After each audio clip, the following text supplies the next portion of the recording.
औज़ुबिल्लाहिमिनश्शैतानिर्रजीम बिस्मिल्लाहिर्रहमानिर्रहीम अस्सलामु अलैकुम रहमतुल्लाहि व बरकातुहू। हमारा सेशन नंबर 12 चल रहा है और टॉपिक नंबर 11 है, जिसमें हम लोग फेडरल बोर्ड ऑफ रेवेन्यू की सेल टैक्स की रिटर्न के ऊपर वर्किंग कर रहे हैं। प्रीवियस 2 वीडियोस में एक तो हमने लाइव प्रैक्टिकल डेमोन्स्ट्रेशन देखा पोर्टल के ऊपर जाके एफबीआर के, जिसमें जीएसटी जनरल सेल टैक्स की रिटर्न के ऊपर हमने काफ़ी डिस्कशन की। वो हमारा लेक्चर ही डिस्कशन बेस्ड था।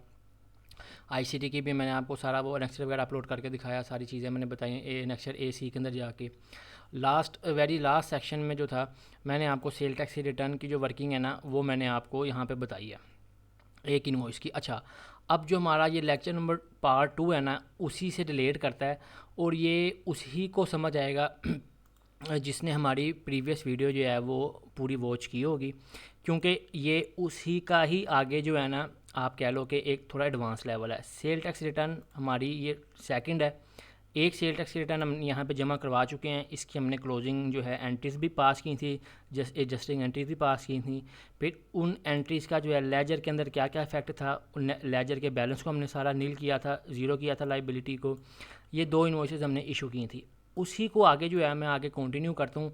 अब मैं वो लेक्चर जो मैं ऑलरेडी बता चुका हूँ उसको यहाँ पे बता के मैं लेक्चर को लेंथी नहीं करूँगा, लेक्चर को बोरिंग नहीं करूँगा। वहीं से जो है हम लोग इसको कंटिन्यू करते हैं। मैंने यहाँ पे जो है आपको बताई थी कि हमने 17,436 की नेट जीएसटी लाइबिलिटी पे की थी और हमने रिटर्न फाइल की थी। अज्यूम करते हैं सारा डाटा वही है, सेम डाटा वही है कि लाख रुपए की परचेजेज़ हैं, 2 लाख की हमारी सेल थी, सारा कुछ वही है। थोड़ा सा एडवांस बस ये है कि मैंने इसमें क्रेडिट डेबिट नोट जो है वो डाला है, वो हम यहाँ से जो है आगे कंटिन्यू करते हैं। सेल तक तो मैंने आपको ऑलरेडी बताया हुआ था, वो मैं वहाँ पे अब यहाँ पे दोबारा रिपीट नहीं कर रहा। जिसने हमारी ये वीडियो नहीं देखी अभी प्रीवियसली, वो हमारी लास्ट वीडियो देख ले, और जो लोग हमारे से ट्रेनिंग ले रहे हैं उन्होंने तो उसको एज अ पार्ट जो है, उस वीडियो को लेक्चर का पार्ट जो है उन्होंने उसको सुने, उसको वॉच किया, उसकी जो एक्सेल शीट हमने उनको दी हुई थी उसके ऊपर उन्होंने सारी वर्किंग की है। तो जो लोग हमारे साथ ट्रेनिंग ले रहे हैं उन्होंने तो उसको एज अ लेक्चर अटेंड किया, और ये उस लेक्चर का ही सेकंड पार्ट है। और जिन लोगों ने हमारे साथ ट्रेनिंग नहीं देख रहे या यूट्यूब पे हमारे साथ जो है वो इंगेज हैं, ठीक है, ये यूट्यूब पे हमारे साथ जो है टाइम टू टाइम वो जो है लेक्चर्स इनका बेनिफिट लेते हैं, तो इसको देखने से पहले हमारी प्रीवियस वीडियो को देख लें तो इंशाल्लाह आपको ये भी समझ आ जाएगी। चलें हम नेक्स्ट चलते हैं। अब सेल मैंने आपको लास्ट वीडियो में हमने कर दी थी। अब हमें अज्यूम कर लेते हैं कि जनाब हुआ ये कि मेरे कस्टमर ने, सबसे पहले हम अपने कस्टमर की तरफ आते हैं। कस्टमर ने कहा कि जनाब आपने मुझे 2 लाख की जो है वो सेल की थी, जिस तरह मैंने प्रीवियसली आपको हमने सेल की है 2 लाख की। उस 2 लाख में से जो है मुझे तो माल ही 70% रिसीव हुआ है, 1,40,000 का। मुझे किसी भी रीज़न की वजह से सप्लाई कैंसिल हो गई, कुछ भी रीज़न हो गई, सेल रिटर्न बस उसने कहा जी आप सेल रिटर्न कर लें 30%, 2 लाख का जो बनता है 60,000 ग्रॉस वैल्यू। मैंने कहा चलें ठीक है, कोई इशू नहीं, हम सेल रिटर्न कर लेते हैं। अब उसने जब मुझे माल वापस दिया तो अच्छा, अब जब हम रिटर्न जब यानी कि जब हम सेल करते हैं तो सेल करने के साथ साथ हम सेल टैक्स इनवॉइस के साथ कौन सी रिपोर्ट्स भेजते हैं, डिलीवरी चलान और दिस एंड दैट सारे डॉक्यूमेंट्स जो कॉरस्पॉन्डिंग लगाते हैं, वो हमने बाखूबी इन डेप्थ डिटेल बताया हुआ है। और जिन लोगों ने हमारे साथ अकाउंटिंग की ट्रेनिंग अटेंड की हुई है ना, तो उन लोगों को पता है कि जब सेल इनवॉइस इशू करते हैं तो पूरे कस्टमर को क्या चीज़ें सेंड करते हैं बिजनेस नेचर के स्टैंडर्डाइज। और अगर हमें बिल रिसीव होता है वेंडर का, तो हमारे पास गेट से लेके गेट पास, GLN और दिस एंड दैट डिलीवरी चलान सारी चीज़ें कौन कौन सी होती हैं, अप्रूवल डिपार्टमेंट की एक्विजिशन वगैरह, वो सारी उनको बताई हुई है। वो जिन्होंने हमारे साथ अकाउंटिंग की ट्रेनिंग अटेंड की हुई है, वो लोग इंशाल्लाह इसको अकाउंटिंग सिस्टम को, SOPs को बड़े अच्छी तरीके से जो है बिज़नेस ऑपरेशन को समझते हैं। अच्छा, उन चीज़ों पे नहीं हम जाते, सिंपल ये है कि जनाब हमें सेल रिटर्न हो गई, टोटल वैल्यू थी 60,000 और विदाउट टैक्स थी 51,000। अब उसने कहा जनाब 2 लाख का जो हमने सेल की थी यहाँ पे, ठीक है, ये सेल इनवॉइस थी, बल्कि अगर मैं सेल इनवॉइस को यहाँ पे कॉपी कर लूँ तो मेरा ख्याल है ईजी हो जाएगा आप लोगों को समझने में। तो सिंपल मैं क्या करता हूँ, यहाँ पे पहले जस्ट कॉपी कर लेता हूँ आप लोगों की ईजीनेस के लिए। एक मैं इसको यहाँ पे कॉपी कर लेता हूँ, ठीक है, ये हमारी ओरिजिनल सेल टैक्स इनवॉइस थी। अच्छा, 2 लाख की मैंने इसको इनवॉइस इशू की। उसने कहा जनाब आपका जो है ना, मुझे माल जो है वापस करना है 60,000 यानी कि 30%। मैंने कहा ठीक है। अब उसने मुझे तो टोटल कहा कि जनाब 60,000 मैंने आपको माल वापस किया। अब मैंने वो खुद कैलकुलेट किया कि 30% बनता था। अब मैंने उसका क्रेडिट नोट इशू करना है, तो मैं कैसे करूँगा। मैंने 60,000 को 60,000 को जो मेरी गुड्स रिटर्न हुई हैं उसके अंदर क्योंकि टैक्स इंक्लूड था, ये सारे फ्रैक्शन के फार्मूलाज मैंने आपको ऑलरेडी करवा दिए हैं। हमारा वैसे भी ये लास्ट लेक्चर है, तो आप लोग इन चीज़ों के साथ काफ़ी इन डेप्थ जो है फेमिलियर हो गई हैं। ये अमाउंट आ गई, सेल टैक्स जो चार्ज किया ये आ गया, और 60,000 का ये मैंने क्रेडिट नोट इसको इशू कर दिया। यानी कि ये जब मैंने क्रेडिट नोट इशू किया, इसका वो डेबिट नोट जो है वो मुझे सेंड करेगा, और हमारे कस्टमर ने जो हमें डेबिट नोट इशू करना है तो सेम यही डेबिट नोट होगा, ठीक है, और सॉरी ये होगा और इसी अमाउंट का होगा। चलें उस तरफ नहीं हम जाते, बड़ा हम अपनी बुक्स में काम करें हैं। पहले जितनी भी हमने वर्किंग की है मैंने आपको सेलर की बुक ऑफ अकाउंट्स में और बायर की बुक ऑफ अकाउंट्स में दिखाया, लेकिन ये जो बोनस लेक्चर्स हैं आप लोगों के लिए, ठीक है, ये एक स्पेशल आप लोगों के लिए बोनस लेक्चर रिकॉर्ड किए हैं। तो मैंने जो है ये जो बोनस लेक्चर्स हैं ये सिर्फ और सिर्फ सेलर्स के, यानी कि आपके पर्सपेक्टिव से बनाया कि अगर आप बीइंग टैक्स मैनेजर या बीइंग अकाउंट्स मैनेजर काम कर रहे हैं तो ये क्रेडिट नोट आपने इशू कर दिया। अब इसकी वेरिफिकेशन मैंने कैसे कर ली कि मैंने इसका 70% 200,000 का ले लिया, ठीक है, ये जो यहाँ पे मैंने अपने पास इनवॉइस का मेरे पास आ रहा है, ये 2000 जो मैंने किया हुआ था प्रीवियस वीडियो से, ठीक है। तो टोटल मेरी इन दोनों की वैल्यू जो होगी वो 2 लाख आ गई। उसके बाद मैंने ये फार्मूला लगाया हुआ कि यार मेरी कोई कैलकुलेशन में मिस्टेक तो नहीं है, तो ये मेरी क्रेडिट नोट मैंने इशू कर दिया। अब जो ये एक डॉक्यूमेंट है, सिंपल सा एक डॉक्यूमेंट है जो मैंने इशू किया, इसको मैंने अकाउंट्स में अपनी बुक ऑफ अकाउंट्स में भी तो रिकॉर्ड करना है। उसकी एंट्री क्या होगी, तो उसकी एंट्री कर लेते हैं बिल्कुल उसी तरीके से जिस तरह हम प्रीवियस लेक्चर्स में कर रहे थे। तो सेल रिटर्न एंड अलाउंस को, ठीक है, सेल रिटर्न अकाउंट को मैंने क्या किया, मैंने डेबिट किया।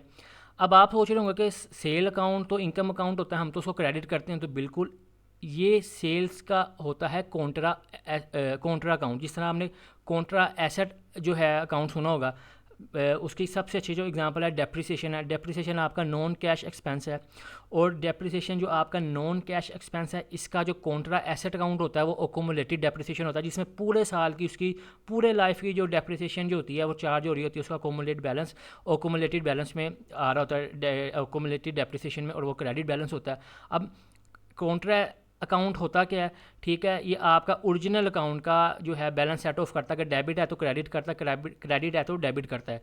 तो कॉन्ट्रा, जिस तरह कॉन्ट्रा लाइबिलिटी अकाउंट है, कॉन्ट्रा एसेट अकाउंट है, तो इसी तरह कॉन्ट्रा सेल अकाउंट भी होता है।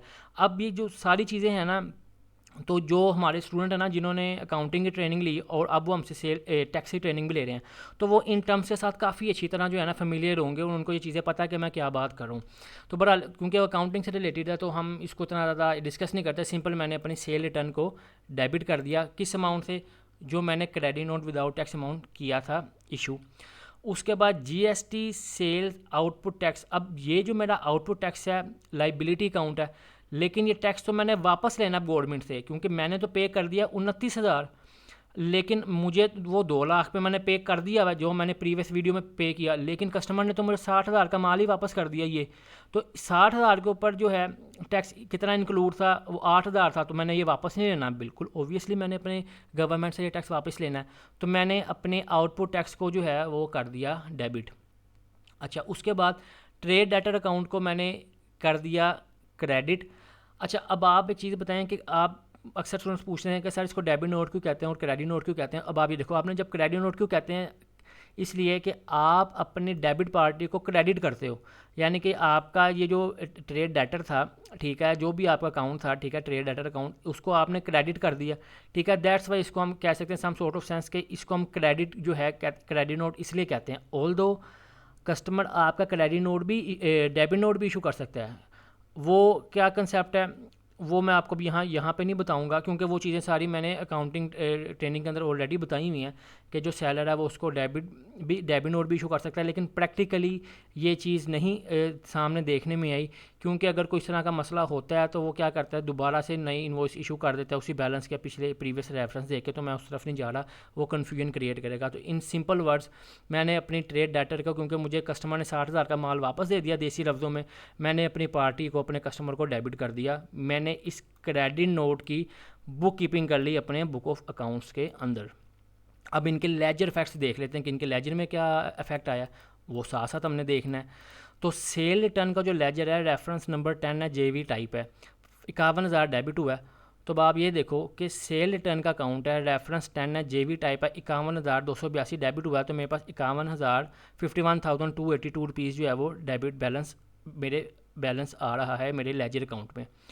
अच्छा, अब जिस तरह हमारे कस्टमर ने हमें इशू किया, क्या उसे कहते हैं, सॉरी, माल वापस किया, सेल रिटर्न हुई, तो मैंने क्रेडिट नोट इशू किया और उसने मुझे उसी अमाउंट का डेबिट नोट इशू किया होगा। इसी तरीके से अब हमने बीइंग अ कस्टमर अपने वेंडर को, जिससे हमने माल लिया था, हमने उसको कुछ चीज़ें वापस कर दी। चले अज्यूम कर लेते हैं कि जो माल मैंने इससे लिया ना, मैंने वही माल उसको वापस दे दिया कि यार मैं खुद क्यों उसका खर्चा उठाऊँ या मुझे क्यों मैं कॉस्ट बेयर करूँ।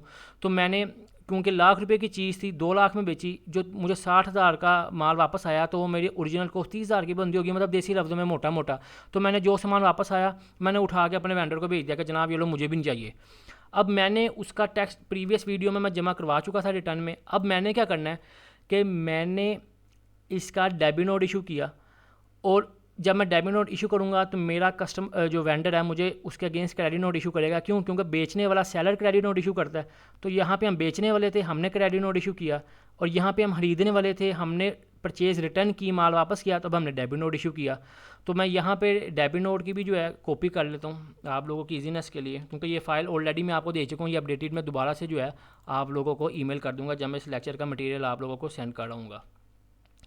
तो यहाँ पे जो वैल्यू थी 85,470 थी, तो 85,470 मैं इसको यहाँ पे इस तरीके से कॉपी पेस्ट कर लेता हूँ। ठीक है, ये परचेज़ बिल था। इस परचेज़ की आप ऑलरेडी जो है यहाँ पे बुकिंग कर चुके हैं अपने पास यहाँ पे प्रीवियस वीडियो के अंदर, तो हमने इसको तो वैसे नहीं डिस्कस करना। बहरहाल अब डेबिट नोट हमने इशू किया जनाब, ये वाला। तो अब हमने क्या करना है कि हमने 30,000 का ग्रोस अमाउंट में माल वापस किया। तो मैंने किस तरह से किया कि मैंने कैलकुलेट किया कि जनाब मैंने 30,000 के गुड्स रिटर्न किए हैं अपने सप्लायर को, उसके अंदर ही टैक्स इंक्लूड था, तो फ्रैक्शन फार्मूला लगा के मैंने विदाउट टैक्स वैल्यू निकाली, इसके ऊपर सेल टैक्स लिया, तो टोटल अमाउंट मेरी 30,000 आ गई। अब ये जो मैंने डेबिट नोट, एक सिंपल कोरा कागज़ मैं पंजाबी में कह दूं कि मैंने इशू किया अपने कस्टमर को, और इसके अगेंस्ट मैंने उसे क्रेडिट नोट भी लेना है अपनी डॉक्यूमेंटेशन के लिए। डॉक्यूमेंटेशन सारी मैं आपको ऑलरेडी करवा चुका हूँ लेक्चर के अंदर, ठीक है, कि किस तरीके से अपने सेल टैक्स के सपोर्टिंग डॉक्यूमेंट आप लोगों ने बनाने हैं स्टैट्यूटरी ऑडिट पर्पज़ के लिए और टैक्स ऑडिट के लिए। चलें आगे चलते हैं। अब मैंने एक डेबिट नोट इशू किया, इसकी मैंने अपनी अकाउंटिंग के अंदर बुक कीपिंग कैसे करनी है, तो ये मेरे पास परचेज़ रिटर्न की आ गई एंट्री। अब परचेज़ क्या होती है, हम जब स्टॉक वगैरह परचेज़ करते हैं, करंट एसेट बनाते हैं, उसको बुक करते हैं एज अ डेबिट। तो परचेज़ रिटर्न क्या होती है, हम इसको करते हैं क्रेडिट। परचेज़ जब होती है तो डेबिट करते हैं, परचेज़ रिटर्न जो होती है क्रेडिट करते हैं। उसी तरीके से जिस तरह सेल होती है तो क्रेडिट करते हैं, सेल रिटर्न हो तो डेबिट करते हैं। तो ये भी जो है ना हमारे पास कॉन्ट्रा परचेज़ अकाउंट है, ठीक है। ये कॉन्टेंट जो थोड़ा सा मैंने पहले एक्सप्लेन किया। तो मैंने जो मेरा माल वापस आया, क्योंकि जब मैंने लिया था तो डेबिट किया, अब मैं वापस कर रहा हूँ तो मैंने इसको क्रेडिट कर दिया, लेकिन परचेज अकाउंट में नहीं, परचेज रिटर्न के अंदर। उसके बाद दूसरी एंट्री है इनपुट टैक्स। इनपुट टैक्स जब मैंने लिया था माल तो मैंने डेबिट किया, ठीक है। अब वापस कर रहा हूँ तो मैंने रिवर्सल डाला, इसको रिवर्सल भी कहते हैं कि जी रिवर्सल पोस्ट किया, रिवर्सल डाला कितनी अमाउंट का, जितनी अमाउंट टैक्स चार्ज था, और मैंने अपने वेंडर को डेबिट कर दिया, ठीक है, क्रेडिट से 30,000। इसलिए आप इस सेंस में कह सकते हैं कि इसको डेबिट नोट इसलिए कहते हैं कि आप अपनी पार्टी को डेबिट करते हैं, ठीक है। लेकिन ज़रूरी नहीं कि जो डेबिट नोट है वो बायर ही इशू करे, सेलर भी डेबिट नोट इशू कर सकता है अगर उसने पार्शल इनवॉइस जो है वो इशू करनी हो, लेकिन मैं वो यहाँ पे डिस्कस नहीं कर रहा। सिंपल बस आप इतना रखें कि बायर जो है वो अपने वेंडर को, अपने सप्लायर को डेबिट करता है, इसलिए इसको डेबिट नोट कहते हैं। याद रखने के लिए मैं आपको बता रहा हूँ। तो मैंने ये अपनी परचेज़ रिटर्न की एंट्री यहाँ पे बुक कर ली। अच्छा, अब इसको लेजर में देख लेते हैं कि क्या फ़र्क आया, सॉरी एंट्री क्या क्या आई। मेरा परचेज़ रिटर्न का जो लेजर है, reference number 2 JV, purchase return में मैंने रेफरेंस नंबर 12 JV में क्रेडिट किया, 25,000 क्रेडिट हो गया। GST परचेज इनपुट टैक्स मैंने क्रेडिट किया 4,360 से, तो इनपुट टैक्स मेरा 4,360 से जब मैंने अकाउंट JV डाला जनरल वाउचर में, मैंने लेजर अकाउंट को जो है क्रेडिट किया। यहाँ पे देखा मैंने डिस्क्रिप्शन लिखी है, परचेज़ के टाइम पे 14,530 था, डेबिट नोट इशू किया तो 4,360 का जो मेरी अमाउंट ये आ रही है। तो अभी भी मेरे पास बैलेंस जो है 10,171 है, यानी कि 10,171 का मैं इनपुट अभी भी ले सकता हूँ। अच्छा, उसके बाद वेंडर मैंने 30,000 से अपना लाइबिलिटी रिड्यूस की, तो जो मेरे वेंडर का जो अकाउंट था वो देखें 30,000 का मेरे पास ये रेफरेंस नंबर 12 JV आ रहा है, ये 30,000 मैंने अपने डेबिट कर दिया, पार्टी को डेबिट नोट इशू किया। यहाँ तक जो है मेरा डेबिट नोट, यानी कि डेबिट नोट की भी एंट्री होगी बुक ऑफ अकाउंट्स में जब मैंने इशू किया, और क्रेडिट नोट जब इशू किया तो क्रेडिट नोट की भी एंट्री आ गई। यहाँ पे छोटी सी एक ना आपको बैलेंस मैंने असल में ज़ीरो करवाना है। और थोड़ा इसमें थोड़ा सा, क्योंकि मैंने कहा कि बोनस लेक्चर है, इसलिए साथ अगर आपको थोड़ा सा अकाउंटिंग का भी सीखने का मौका मिल जाएगा तो आपके लिए ज़रा बेनिफिशियल हो जाएगा। अब ये जो मैं चीज़ करने जा रहा हूँ ना, एक एंट्री पास करने जा रहा हूँ। ये एंट्री वैसे एनुअल क्लोजिंग के टाइम पे की जाती है जब बुक ऑफ अकाउंट्स को क्लोज़ किया जाता है, लेकिन आपको यहाँ बताने का मकसद ही है कि आपका थोड़ा कंसेप्ट क्लियर हो जाए। अब सेल रिटर्न और परचेज रिटर्न जो है ना, कॉन्ट्रा एसेट अकाउंट है, इनके अंदर बैलेंस स्टैंड नहीं करना चाहिए। अब मैंने पहले क्या किया था, सेल रिटर्न का मैंने बैलेंस स्टैंड किया था 51,000 से। अब मैंने एडजस्टिंग एंट्री पास की फॉर सेल रेवेन्यू। अब मैंने सेल रेवेन्यू अकाउंट को, अपनी इनकम अकाउंट को 51,282 से डेबिट किया, और सेल रिटर्न वाले को मैंने क्या किया, यहाँ पे क्रेडिट किया, जो मैंने डेबिट किया, पहले डेबिट किया हुआ था। अब इसकी एंट्री देख लेते हैं कि लेजर में क्या क्या फैक्ट आया। तो जो मेरा रेवेन्यू अकाउंट था ना, असल में जो मेरी पहले सेल थी वो 1 लाख, जब मैंने सेल टैक्स इनवॉइस इशू की 1,70,000 की थी, जिसमें से मुझे 51,000 का माल वापस आ गया। तो देखा जाए तो मेरी असल जो सेल हुई वो कितनी की हुई होगी, मैं आपको भी बता देता हूँ, ये देखिएगा। 1,70,000 की इनवॉइस इशू की, 51,000 का माल वापस आ गया, ठीक है, सेल रिटर्न हुई, तो मेरी जो एक्चुअल सेल हो गई वो 1,19,000 की हो गई। तो इस तरीके से मैंने सेल रिटर्न को अब पहले डेबिट किया था, अब क्रेडिट किया। तो इसका एंट्री देख लेते हैं लेजर में। तो देखें, सेल रिटर्न में पहले मैंने एंट्री पास की थी रिटर्न की, अब मैंने एडजस्टिंग एंट्री डाली है क्लोजिंग की, तो मेरा जो बैलेंस है वो क्लोज हो गया, 51,000 डेबिट क्रेडिट करके ज़ीरो हो गया। मेरी सेल रिटर्न की जो बैलेंस है लेजर है वो ज़ीरो हो गया। अब उसके बाद चलते हैं परचेज़ रिटर्न की। मैंने इसी तरीके से परचेज़ को भी क्लोज़ करना है। तो परचेज़ अकाउंट की एडजस्टिंग एंट्री ये थी कि परचेज़ स्टॉक अकाउंट को मैंने क्रेडिट किया और परचेज़ रिटर्न को मैंने डेबिट किया, क्योंकि यानी कि मैंने जिसको पहले डेबिट किया हुआ था अब मैं उसी अकाउंट हेड को क्रेडिट कर रहा हूँ। तो सबसे पहले परचेज स्टॉक अकाउंट देखते हैं। असल में जो मैंने पहले माल ख़रीदा था, कितने का ख़रीदा था, 85,470 का। तो ये 85,470 का मेरा डेबिट आ रहा था। अब मैंने डेबिट नोट इशू किया, माल वापस किया 25,000 का। तो देखें, मैंने ये 25,000 अपने स्टॉक अकाउंट को, 25,000 को परचेज अकाउंट को क्रेडिट किया हुआ है। तो डेबिट क्रेडिट जो है करने के बाद मेरी असल जो परचेज़ है ना वो हो गई 59,000 की। उसके बाद परचेज़ रिटर्न को मैंने डेबिट किया था, तो परचेज़ रिटर्न को मैंने डेबिट किया तो मेरा अकाउंट बैलेंस हो गया ज़ीरो, यानी कि जब परचेज़ रिटर्न की एंट्री डाली तो क्रेडिट किया, अब एडजस्टिंग एंट्री डाल के मैं उसको ज़ीरो करूँ तो मेरा जो बैलेंस है वो डेबिट क्रेडिट करके ज़ीरो हो गया। यहाँ तक जो है हमने अपने डेबिट नोट और क्रेडिट नोट को रिकॉर्ड भी कर चुके हैं, और इसके अगेन जो सेल रिटर्न और परचेज़ रिटर्न की बोनस एंट्रीज थी वो भी मैंने आपको एडजस्टिंग एंट्री उनकी करके दिखा दी। अब बात हम वापस आते हैं अपने टॉपिक की तरफ कि सेल टैक्स रिटर्न में हमने इसको कैसे इसका इफेक्ट लेना है। तो जनाब सबसे पहले देखते हैं, ये चीज़ पता होनी चाहिए कि हमारी एक्चुअल सेल कितनी थी। 1,70,000 की इनवॉइस इशू की थी, लेकिन हमने तो साथ क्रेडिट नोट भी इशू कर दिया। तो टोटल देखा जाए मेरी एक्चुअल सेल जो हुई वो 1,19,000 की हुई। तो 1,19,000 की सेल मेरे पास यहाँ पे लेजर में भी बैलेंस आ रहा है। उसके ऊपर जो सेल टैक्स बनता है वो मेरा बन गया 20,342, ठीक है, और टोटल वैल्यू होगी मेरी 1,40,000, और ये 1,40,000 मेरा स्टैंड कर रहा है डेटर का कि मैंने अपने डेटर से 1,40,000 लेने हैं। अच्छा, पहले मैं इसको सेल को क्लोज़ करता हूँ। अब मैंने अपने कस्टमर से 1,40,000 लेने हैं। पिछले एग्जांपल में हम लोगों ने 2 लाख लिया था, लेकिन इस बार रिटर्न की एंट्री डाली है। तो सिंपल, उसने मेरा सेल टैक्स विद हेल्ड किया 4.5%। किसके ऊपर, 1,40,000 के ऊपर। अब 2 लाख के ऊपर नहीं करेगा, क्यों, क्योंकि मेरी वो रिटर्न हो गई है। उसके बाद यहाँ पे मैंने एग्जांपल लिया है कि जनाब इसने हमारा जो है ना सेल टैक्स विद हेल्ड कर लिया है 20%, क्योंकि हम लोग जो थे वो इनएक्टिव थे। अब क्वेश्चन ये पैदा होता है कि ये 20% किसके ऊपर सेल टैक्स विद हेल्ड करेगा, 29,000 के ऊपर करेगा, किसके ऊपर करेगा? तो जनाब 29,000 के ऊपर नहीं करेगा। 29,000 के ऊपर कैसे कर सकता है, क्योंकि इसने तो हमने तो इसको क्रेडिट नोट इशू किया, इसने हमें माल वापस किया। तो Q21 जो है मैं आपको बताता हूँ क्या है, ये देखें, ये मैंने क्या किया, मैंने फार्मूला लगाया है सिंपल से कि 1,40,000 के अंदर से जो 17% अमाउंट निकाले उसका 20% ले ले।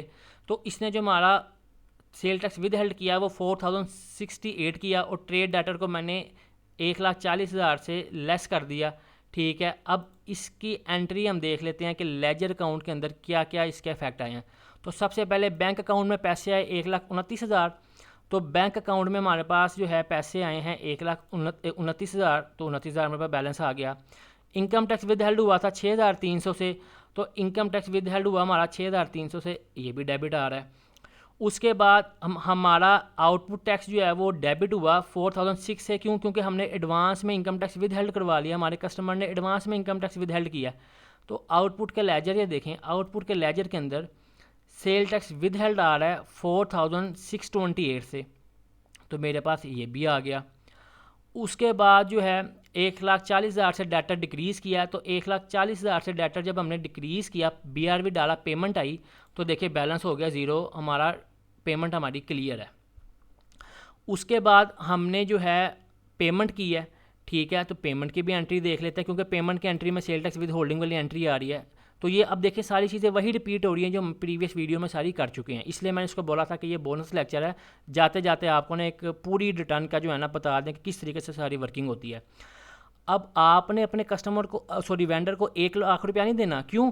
क्योंकि 1,00,000 में से तो 30,000 का आपने डेबिट नोट इशू कर दिया, आपने परचेज रिटर्न कर दिया और उसकी एंट्रीज आपने पास कर दी हैं, तो पीछे बैलेंस कितना बचा था? 70,000।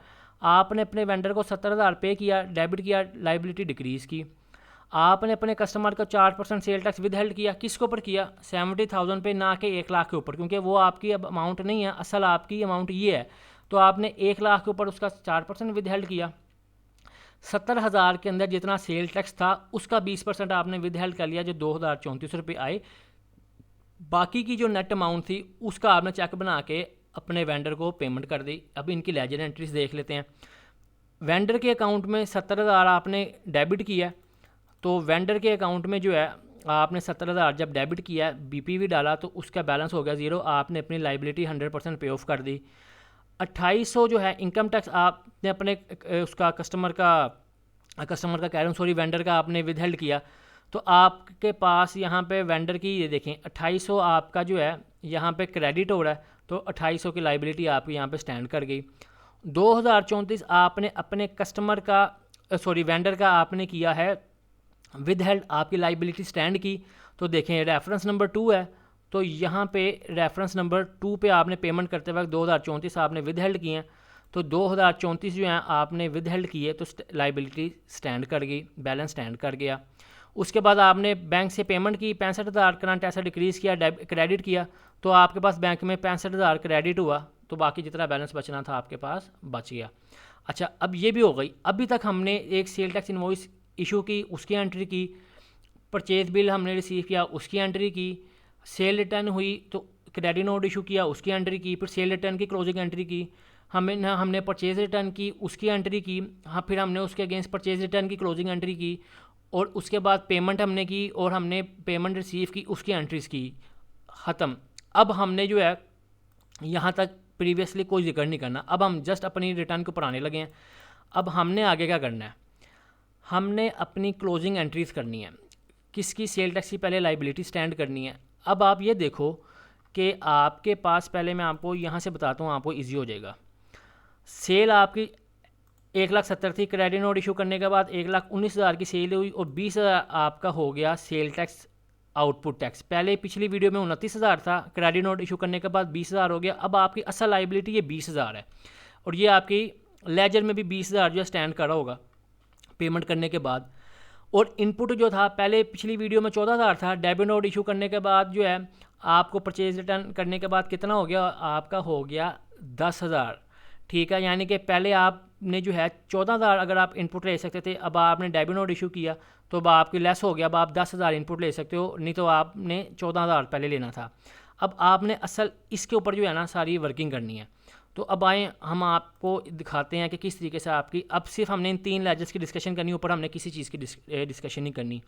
इनपुट टैक्स, असल आपने इनपुट जो लिया 14,530 का था, डेबिट नोट इशू किया तो आपके पास बैलेंस आ गया 10,171, जो आपके पास ये है। आउटपुट टैक्स में आपने इनवॉइस इशू की थी 29,000 की, तो आपने फिर जो है वो क्रेडिट नोट इशू किया 8,718, जो आपके पास अमाउंट ये आ रही है। 8,718, ठीक है। और ये 8,718 आपने डेबिट किया था जो था आउटपुट टैक्स में, तो ये आउटपुट टैक्स जो है आपका यहाँ पे डेबिट हो रहा है। उसके बाद आपके कस्टमर ने आपको पेमेंट करते वक्त 4,000 जो है विद हेल्ड किया, यहाँ पे आपने डेबिट किया हुआ था। मैं आपको यहाँ पे दिखा भी देता हूँ एंट्री में, ये देखिए 4,068 ये कस्टमर ने आपका विद हेल्ड किया, तो आपके आउटपुट में भी आ रहा है। उसके बाद एडजस्टिंग एंट्री, ये हम बाद में देखते हैं। और फिर आपने जो है ये भी एडजस्टिंग एंट्री डाली, इसको भी मैं बाद में बताता हूँ। ये 4,068 क्या है, ये आपका सेल टैक्स विद हेल्ड वाला ही है। अच्छा, अब ये आपके पास इनपुट आउटपुट भी आ गया, आपका सेल टैक्स विद हेल्ड हुआ और आपने अपने कस्टमर का किया, वो भी आ गया, वो लेजर यहाँ पे भी आपका आ रहा है कि आपने जो है अपने कस्टमर का जो है ये सेल टैक्स विद हेल्ड आपने किया। अब इसकी हमने क्लोजिंग एंट्री बनानी है, लेकिन क्लोजिंग एंट्री से पहले हमने कैलकुलेशन करनी है रिटर्न की, और रिटर्न फाइल करने के बाद हमने क्लोजिंग एंट्री डालनी है। अब क्लोजिंग एंट्री कैसे करनी है, सबसे पहले आप आ जाएँ, आपके पास आउटपुट एक्चुअल कितना था 20,342। ये 20,342 कहाँ से आया मैं आपको बताता हूँ। ये 20,342 ये वाला है एक्चुअल आपका output after effect of credit note. तो ये आपके पास जो है क्रेडिट नोट आ गया आउटपुट टैक्स। उसके बाद इनपुट आपके पास था 10,171, ये कहाँ से आया after effect of debit note, तो 10,171 आपका ये वाला आ गया। यहाँ पे थोड़ा सा आपको शायद मुश्किल लग रहा हो, लेकिन जब आप इस लेक्चर को देखेंगे और एक्सेल शीट को सामने रखेंगे आपको इंशाल्लाह समझ लग जाएगी। उसके बाद आपके कस्टमर ने आपका 4,068 जो है विद हेल्ड किया था, वो यहाँ पे ये आ रहा है, ये आपने लेस किया। और आपने अपने वेंडर को पेमेंट करते वक्त ये 2,034 आपने उसका विद हेल्ड किया था लाइबिलिटी। तो टोटल क्या हुआ, आउटपुट उसमें से लेस हुआ, इनपुट उसमें से लेस हुआ जो आपके कस्टमर ने विद हेल्ड किया, और ऐड हुआ जो आपने अपने वेंडर का विद हेल्ड किया। तो 8,137 रुपये की आपकी लाइबिलिटी निकली है, नेट पेबल की लाइबिलिटी, जो आपने जमा करवानी है। यानी कि ये वो वर्किंग है जो आपको रिटर्न पे जाने से पहले पता चल गई। अभी मैं इसकी एंट्री नहीं डिस्कस कर रहा, अब हमने इसकी रिटर्न फाइल करनी है। तो सिंपल जो है हम इसकी रिटर्न फाइल करते हैं। हमारे पास जो था सेल टैक्स आउटपुट, जो हमने ओरिजिनल इनवॉइस के ऊपर इशू किया था, ठीक है, ओरिजिनल इनवॉइस के ऊपर इशू किया था, जो हमने कितना अपने कस्टमर को चार्ज किया था 29,060।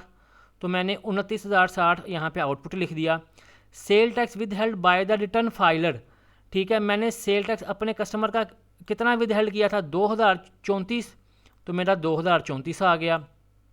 डेबिट नोट परचेज रिटर्न मेरी कितनी थी, उसके ऊपर टैक्स कितना था 4,359। तो डेबिट नोट के ऊपर जो मेरा टैक्स था 4,359, डेबिट नोट के ऊपर जो टैक्स था, इसकी एंट्री थी मैं बता रहा, मैं डायरेक्ट आपको डॉक्यूमेंट से दिखा रहा हूँ, ठीक है, वो आ गया। उसके बाद एडवांस टैक्स इनपुट कितना था, तो आपने एडवांस टैक्स लिया था 14,530, 14,530 आ गया। उसके बाद सेल रिवर्सल क्रेडिट नोट आपने कितने का इशू किया था, उसके ऊपर कितना टैक्स था, वो था 8,718, तो 8,718 यहाँ पे आ गया।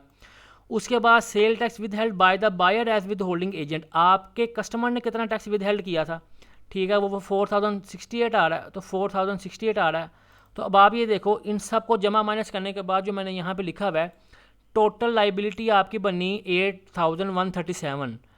उसी तरीके से रिपीट करता हूँ, आपने इस 8,137 की PSID जनरेट की, बैंक में डिपॉजिट करवाया, 1 से 2 दिन में इसकी चेक क्लियर हुआ, CPR जनरेट हुई, आपने उसको जाके नॉक ऑफ किया, सिस्टम में मैच करवाया, सबमिट करवाई, आपकी रिटर्न सबमिट हो गई। आपके बैंक से 8,137 रुपये चले गए। अब आपने इसकी ये जो रिटर्न फाइल किया ना, ये अगर अगस्त की थी तो आपने 10 सितंबर तक इसका NXRC अपलोड किया, 15 सितंबर तक आपने इसकी डिपॉजिट करवाया 8,000, और 18 सितंबर तक आपने इसकी रिटर्न फाइल कर दी। अब आपने ये जो एंट्री इसकी रिटर्न फाइल किया ना, इसकी क्लोजिंग एंट्री करनी है, मंथ क्लोज करना है या मंथली क्लोजिंग एंट्री करनी है आपने। अब आप वो कैसे करोगे, ये वर्किंग ऑलरेडी आपको करवाई है। सिंपल आपने क्या किया, GST आउटपुट सेल टैक्स जो आपका था 20,000 after effect of credit note, कितनी अमाउंट आ रही थी लेजर में, मैं आपको दिखाता हूँ साथ साथ नीचे, ये देखें आपके पास लेजर अकाउंट में जो एंट्री आ रही थी, ठीक है, आपने क्या किया, इसको यहाँ पे 20,000 लिखा, 20,342, ये 20,342 दोबारा दिखा देता हूँ कहाँ से आया, आपकी एक्चुअल जो है ना after effect of credit note sale थी, वो आपने यहाँ पे क्या किया, डेबिट कर दिया, क्योंकि आउटपुट क्रेडिट वैल्यू होती है तो आपने डेबिट करके ज़ीरो करना है, डेबिट ज़ीरो कर दिया। उसके बाद आपने इनपुट टैक्स को 10,171 after effect of debit note जो था आपने इसको क्रेडिट किया। तो आप यहाँ पे देखो, आपने जैसे ही 10,100 आपके पास बैलेंस आ रहा था 10,171 का, जैसे ही आपने 10,171 को क्रेडिट किया तो बैलेंस हो गया ज़ीरो। जिस तरह आपने आउटपुट को ज़ीरो किया था उसी तरह आपका ये भी हो गया ज़ीरो। अब नेक्स्ट चलते हैं। अगली एंट्री थी आपकी FBR with holding sale tax की 2034 की, रेफरेंस नंबर 5। तो इसके लेजर में जाके देखते हैं कि क्या इफेक्ट आया। तो FBR with holding sale tax में आपने रेफरेंस नंबर 5 में जो JV एडजस्टिंग एंट्री डाली है, डेबिट किया, तो पहली जो लाइबिलिटी थी अब आपने during the filing of return आपने जमा करवाई है, तो इसका भी बैलेंस ज़ीरो हो गया। अब ये बैलेंस भी ज़ीरो होना चाहिए था, तो बैलेंस ज़ीरो हो गया, ये भी गुड हो गया। उसके बाद FBR GST output tax payable 4068, ये 4068 पहले डेबिट हुआ था जो उसने एडवांस में विदहेल्ड किया, आपने अब इसको क्रेडिट किया, एडजस्टिंग एंट्री डाली। तो एडजस्टिंग एंट्री डालने के बाद FBR आउटपुट में जैसे आपने इसी क्लोजिंग एंट्री डाली तो बैलेंस हो गया ज़ीरो, यानी कि जितनी लाइबिलिटी आपकी बनती थी, पहले तो असल में बनती थी 29,000, आपने क्रेडिट नोट इशू किया तो अमाउंट उसकी और कम हो गई। उसके बाद आपने जो है इसका जो है debit note issue credit note issue किया, फिर एडजस्टिंग एंट्री डाली, सेल टैक्स विद हेल्ड हुआ, तो करते कराते मंथ एंड पे ये भी हो गया ज़ीरो, तो आपका ये भी बैलेंस ठीक हो गया। उसके बाद इन तमाम का जो फ़र्क था यहाँ पे आता है फ़र्क, ठीक है। अगर मैं इसको डिलीट करूँ तो देखें आपकी एंट्री जो है इधर 22,000 डेबिट और इधर 14,000 है। अगर ये बैलेंस डेबिट साइड पे आ जाता तो इसका मतलब आपका रिफ़ंड बन जाना था, कैरी फॉरवर्ड बैलेंस आ जाना था। अगले महीने की जो लाइबिलिटी बननी थी उसमें से पहले ये लेस होनी थी, फिर डिफरेंस आपने पे करना था। तो 8,137 आपकी लाइबिलिटी निकली, तो ये वही लाइबिलिटी है जो आप रिटर्न में ऑलरेडी जो है यहाँ पे जमा करवा चुके हैं। अब जब आपने इसका PSID चेक बना के जमा करवाया था तो आपने इसको क्रेडिट डेबिट किया लाइबिलिटी को और बैंक को क्रेडिट कर दिया। अब हम यहाँ पे देख लेते हैं, ऊपर पहले लाइबिलिटी क्रिएट की थी तो क्रेडिट हुआ, अब बैंक में आपने जब बैंक पेमेंट वाउचर डाला तो लाइबिलिटी को डिक्रीज़ करके डेबिट किया, तो इसका हो गया बैलेंस ज़ीरो और बैंक में भी ये अपीयर जो है वैल्यू आ रही होगी। तो देखें 8,137 क्रेडिट आ रहा है, तो इसके पास बैलेंस ही है। अब असल में जो है ना, हमारी जो असल जो चीज़ है वो ये है कि हमने अपने इस बैलेंस को करना है ज़ीरो। असल चीज़ हमारी ये है, हमारा आउटपुट वाला जो है ना वो ज़ीरो होना चाहिए। इस तरीके से जो है हमने अपनी एंट्री जो है उसको कंप्लीट किया। ये मैंने आपको बताया था कि ये इसलिए नहीं ज़ीरो होता कि जिस तरह लास्ट वीडियो में मैंने आपको बताया लास्ट में कि ये टाइमिंग डिफरेंस होता है, तो इसमें कोई ना कोई बैलेंस स्टैंड कर रहा होता है, उसकी डिफरेंस रीज़न होती हैं जो मैंने ड्यूरिंग द लेक्चर्स आपको टाइम टू टाइम बताई हुई हैं। तो इस तरीके से हमारी जो रिटर्न है ना, यहाँ पे जब हम अपनी इनवॉइस इशू करते हैं, बिल रिसीव करते हैं इनपुट टैक्स अगेंस्ट, अगर वो एडमिजिबल हो तो उसका इनपुट ले लेते हैं, ना हो तो 100% एक्सपेंस आउट कर देते हैं। अगर हमने डेबिट नोट इशू किया हो, क्रेडिट नोट इशू किया हो, हमने सेल टैक्स विद हेल्ड करवाया हो, हमने सेल टैक्स विद हेल्ड किया हो, जब रिटर्न फाइल करते हैं तो उसको इस तरीके से जो है बुक ऑफ अकाउंट्स के अंदर जो है रिकॉर्ड करते हैं और उसकी क्लोजिंग करते हैं। यहाँ पर मैंने आपको सारा जो है एक एक चीज़ जर्नल एंट्री के साथ बता के, आपको बोनस लेक्चर के अंदर मैंने एक एक चीज़ लेजर के अंदर एंट्री इफेक्ट दिखा के हर चीज़ की है। तो इंशाल्लाह आपको होपफुली दोबारा किसी से पूछने की ज़रूरत नहीं पड़ेगी। यहाँ पे एक छोटी सी इस चीज़ को डिस्कस कर लेते हैं। केस नंबर 4 मैंने बनाए हुए हैं, सेम वही देखें ना, 8,137 ये वही है अमाउंट जो हमने भी रिटर्न फाइल किया, लेकिन डिफरेंट सिनेरियो में इसको देख लेते हैं। 360 में सबसे पहले हमने क्या किया था, हमने सिंपल जो है जो 2 लाख की इनवॉइस इशू की थी, यहाँ पे ये वाली 2 लाख की इनवॉइस के ऊपर 29,000 टैक्स बना था और हमने 1 लाख के जो बिल था उसके ऊपर 14,000 टैक्स पे किया था एडवांस में। तो सिनेरियो 1 में हमने सिंपल अपने आउटपुट टैक्स को और इनपुट टैक्स को लेस किया, तो मैंने 14,530 लाइबिलिटी निकलाई पे करने वाली, मैंने वो पे कर दी। अब इसकी एंट्रीज ना आपने खुद से एक दफ़ा प्रैक्टिस करनी है, मैंने सारी यहाँ पे करके रखी हुई हैं। उसके बाद सिंपल मैंने क्या किया, अगले केस में मैंने क्या किया, after effect of sale tax withheld के sale tax withheld by the return filed as withholding agent, अपने वेंडर को जो मैंने 1 लाख रुपये के ऊपर टैक्स विद पे किया ना, मैंने उसका ये सेल टैक्स विद हेल्ड कर लिया और मेरे कस्टमर ने मुझे पेमेंट करते वक्त मेरा सेल टैक्स विद हेल्ड कर लिया। तो पहले तो आउटपुट टैक्स आया, इनपुट टैक्स आया, जो सेल टैक्स मैंने विद हेल्ड किया, जो सेल टैक्स मेरे वेंडर ने विद हेल्ड किया, ठीक है, सॉरी मेरे कस्टमर ने विद हेल्ड किया, तो मेरे पास जो टोटल वैल्यू आ गई पेएबल आ गई 12,496। अब केस नंबर 3 देखते हैं, after effect of credit debit note. मैंने पहले इनवॉइस इशू कर दी हुई थी 2 लाख की, तो कस्टमर ने, मैंने उसका टैक्स भी जमा करवा दिया, तो कस्टमर ने कहा नहीं जनाब आपने तो मैंने आपको रिटर्न करना माल, आप ना मुझे इसका रिटर्न वापस करें, माल अपना रिटर्न सेल रिटर्न करें और मुझे ना क्रेडिट नोट इशू कर दें, मैं आपको डेबिट नोट दे दूँगा। मैंने कहा बिल्कुल ठीक। अब मैं ऑलरेडी इसकी जो है ना टैक्स जमा करवा चुका था, तो मैंने अपना आउटपुट टैक्स डाला, जो टैक्स मेरा विद हेल्ड हुआ, जो मैंने विद हेल्ड किया अपने वेंडर का वो डाला, जो डेबिट नोट मैंने इशू किया अपने वेंडर को परचेज रिटर्न पे मैंने वो यहाँ पे एंट्री की। उसके बाद मैंने इनपुट टैक्स क्लेम किया, वो यहाँ पे आ गया। क्रेडिट नोट इशू किया अपने कस्टमर को, वो यहाँ पे आ गया। मैंने मेरे कस्टमर ने जो मेरा सेल टैक्स विद हेल्ड किया वो यहाँ पे आ गया। तो 8,137 की लाइबिलिटी बनी, जो हम लोगों ने यहाँ पे पूरी वर्किंग की है। एक एक इन डेप्थ मैंने एक एक एंट्री आपको करवाई है, एक एक एंट्री हाथ से पढ़ाई है मैंने आपको, लेजर के अंदर एक एक एंट्री मैंने करके दिखाई है, पढ़ा के लिंक लगा के मैंने आप लोगों को करवाया, ताकि बोनस लेक्चर है आपको दोबारा किसी से पूछने की ज़रूरत ना पड़े। तो मेरा 8,137 आ गया। अच्छा, अब मैं आपको एक चीज़ दिखाता हूँ। मैंने यहाँ पे लिखा हुआ clear your concept on case number 3 और 4। आपके जहन में आएगा कि सर ये तो 29,000 तब था जब हमने सेल टैक्स ओरिजिनल इनवॉइस जमा करवाई हुई थी।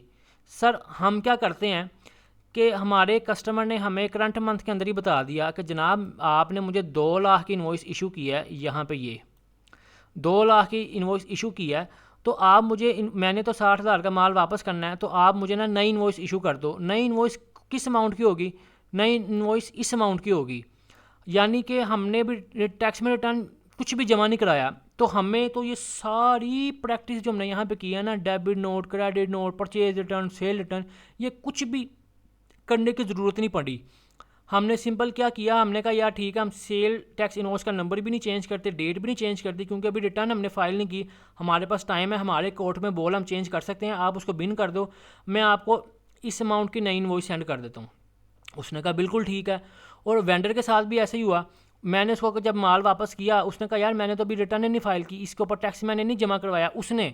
मैंने कहा यार बात ही ख़त्म हो गई, कोई डेबिट नोट, क्रेडिट नोट कुछ नहीं करने की ज़रूरत, सिंपल यार आप मुझे जो है ना ये इनवॉइस सेंड कर दो। उसने मुझे ये इनवॉइस सेंड कर दी। उस केस में क्या होना था? उस केस में इफेक्ट ये होना था कि मैंने जो एक्चुअल जो मेरा टैक्स था 20,342 सेल टैक्स की इनवॉइस के ऊपर जो ये आ रहा है 20,000, मैंने ये वाला आउटपुट लिया और मैंने 10,000 एक्चुअल परचेज़ वाला इनपुट ले लिया, वो मेरा यहाँ पे आ गया। ठीक है, अब आप यहाँ पे ये देखो 20,000 मेरा आउटपुट आ गया, 10,000 मेरा इनपुट आ गया। जो टैक्स मैंने विद हेल्ड किया अपने वेंडर का वो ये आ गया, जो टैक्स मेरा विद हेल्ड किया मेरे कस्टमर ने वो आ गया। जमा माइनस करने के बाद 8,137 आ गया। अब यहाँ पे जो चीज़ नोट करने वाली है वो ये है कि जब मैं ओरिजिनल इनवॉइस डालता हूँ प्रीवियस रिटर्न की और अगले टैक्स पीरियड के अंदर डेबिट क्रेडिट नोट डालता हूँ, तब भी मेरी वही वैल्यू बनती है। और अगर मैं डेबिट क्रेडिट नोट इशू नहीं करता और विद इन द टाइम मैं अपनी इनवॉइस को रिवाइज कर लेता हूँ, चेंज कर लेता हूँ before entering in the annexure C, तो तब भी मेरी लाइबिलिटी आ रही है। असल में मसला एफबीआर को तब आता है जब उनको लॉस ऑफ रेवेन्यू हो। तो इस केस में कोई लॉस ऑफ रेवेन्यू नहीं है। अक्सर स्टूडेंट्स मुझे कहते हैं कि सर आप कहते हैं कि जी डेट और नंबर सेम रखो और चेंज कर लो, तो क्या ये तो मतलब कि कोई मसला नहीं होगा? तो आपको मैंने टेक्निकली उस चीज़ का आंसर यहाँ पे किया इस बोनस लेक्चर के अंदर कि एफबीआर को मसला तब आएगा, एफबीआर आपसे तब पूछेगा जब आप उनको लॉस ऑफ रेवेन्यू होगा। तो उनको तो कोई लॉस ऑफ रेवेन्यू ना हुआ, आपकी तो सारी वर्किंग जो है वो कम हो गई। पहले debit note, credit note, cell return, purchase return सारी ये वर्किंग करनी पड़नी थी। अब आपने करंट मंथ के अंदर इसको चेंज कर लिया, तो आपको तो कोई डेबिट क्रेडिट नोट नहीं कुछ करने की पड़ी। आपको कस्टमर को पीछे लगना पड़ा कि यार मुझे डेबिट नोट इशू करो, मेरा क्रेडिट नोट एक्सेप्ट करो। ना आपके वेंडर ने आपको कहा कि यार डेबिट नोट इशू करो। डेबिट नोट इशू करोगे तो लाइबिलिटी इंक्रीज़ करती है, तो आपको टेंशन पड़ जानी थी। तो कुछ भी नहीं करना पड़ा, सिंपल आपने इनवॉइसेस रिवाइज कर ली, तो उतनी ही अमाउंट बनी जितनी आपकी अभी अमाउंट बनी है। तो होपफुली इतनी लंबी डिस्कशन के बाद जो है मुझे उम्मीद है कि मेरे स्टूडेंट्स को जो है ये लेक्चर समझ आया होगा। और हमने जो यहाँ पे एक बोनस लेक्चर आपको मैंने ये करवाया है, ठीक है, उसमें 2 रिटर्न्स विद इन डेप्थ मैंने जो है ना कोई चीज़ नहीं छोड़ी डबल एंट्री और लेजर की, जो मैंने रिटर्न के साथ ना करवाई हो। तो इंशाल्लाह मुझे पूरी उम्मीद है कि आप लोगों को जो है ना दोबारा किसी से पूछने की ज़रूरत नहीं पड़ेगी।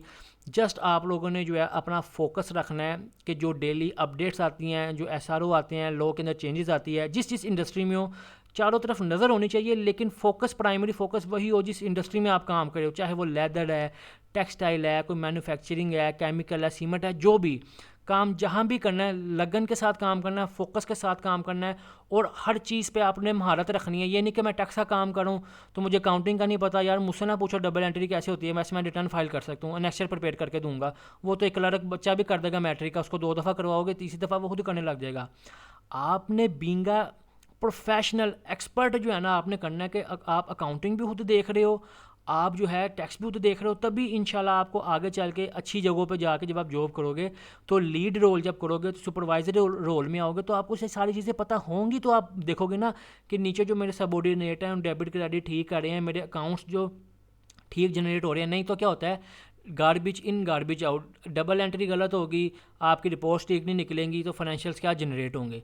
तो यहाँ तक जो हमारा लेक्चर है, हमारी जो ट्रेनिंग है वो कंप्लीट होती है। ये हमारी ट्रेनिंग का लास्ट लेक्चर था, ठीक है, जिसमें हम लोगों ने FBR के ऊपर हम वर्किंग कर रहे थे। इसमें हम लोगों ने इन डेप्थ तकरीबन 2-2.5 घंटे तो हाल ही FBR के रिटर्न के ऊपर ही लगा ली। इसके अलावा एक्टिव लर्निंग हम लोगों ने अलहदा से की है, जो मैंने आपको लाइव करवाई है। तो यहाँ तक हमारा लेक्चर जो है कंप्लीट होता है। बाकी जो है हम इस लेक्चर के बाद दोबारा अपनी स्लाइड्स पे आते हैं। तो जो लोग हमारे साथ ट्रेनिंग में हैं वो स्लाइड्स पे हम उनके साथ जो है लेक्चर को वाइंड अप करेंगे। उसके बाद पूरी ट्रेनिंग को एक दफ़ा रिकॉल करके वाइंड अप करेंगे। एक अच्छा सा जो है हम यहाँ से जो है एक अच्छे पर्पस के साथ जो है इस ट्रेनिंग को क्लोज़ करेंगे, और असल जो हमारा प्रोफेशनल जो रिलेशन है अब कायम होगा, ठीक है। तो तब तक के लिए मैं आपसे इजाज़त चाहता हूँ। आपसे मुझे अपनी दुआओं में याद रखिएगा। आपके पास मेरा नंबर अवेलेबल है, जो स्पेशली यूट्यूबर्स हैं, ठीक है, वो जो लेक्चर्स हमारे यहाँ पे देखते हैं, नंबर वगैरह आप सबके पास अवेलेबल मेरा होता है। कोई चीज़ जहाँ भी हो, ज़रूरी नहीं है कि अगर आप स्टूडेंट नहीं हैं तो आप नहीं पूछ सकते। अक्सर लोग मुझे पूछते हैं और किसी किस्म की कोई कंसल्टेंसी फ़ी नहीं है। अक्सर कंसल्टेंट मुझे कॉल करके पूछते हैं कि सर मुझे कुछ चीज़ बता दें, या ज़्यादातर मेरा ना मुझे कॉल आती है किसी ना किसी कंसल्टेंट से कि सर ये एक्सेल के फॉर्मेट हमें दे दें, ठीक है, ये एक्सेल की फ़ाइलें हमें दे दें। तो मैंने कभी इनकार नहीं किया, मैं दे देता हूँ। लर्निंग पर्सपेक्टिव से है तो लर्निंग हर किसी के लिए जायज़ है और हर एज में जो करनी चाहिए। मैंने भी इसी तरह सीखा है, मैं भी अपने स्टूडेंट से ही सीखता हूँ, अपने सीनियर से सीखता हूँ। आप लोग कुछ चीज़ पूछते हैं, नहीं मुझे पता होती, तो मैं भी अपने सीनियर से पूछ के रिसर्च करके आप लोगों को वो बताता हूँ। तो लर्निंग जो है ना, कॉन्टीन्यूस प्रोफेशनल डेवलपमेंट जो है ये डेवलपमेंट आपकी चलती रहनी चाहिए, कॉन्टीन्यूस रहनी चाहिए। यही आपकी वर्किंग के अंदर जान डालती है और ये मोटिवेशन होती है। तो इस लेक्चर को यहाँ पे वाइंड अप करते हैं, दोबारा अपनी स्लाइड्स की तरफ आते हैं और अपने लेक्चर को जो ट्रेनिंग को जो है वाइंड अप करते हैं। आप सबसे मैं इजाज़त चाहता हूँ, अपनी दुआओं में मुझे याद रखिएगा। आप सबके लिए बहुत बहुत ढेर सारा प्यार। अस्सलाम वालेकुम रहमतुल्लाहि व बरकातुहू। अल्लाह हाफिज़।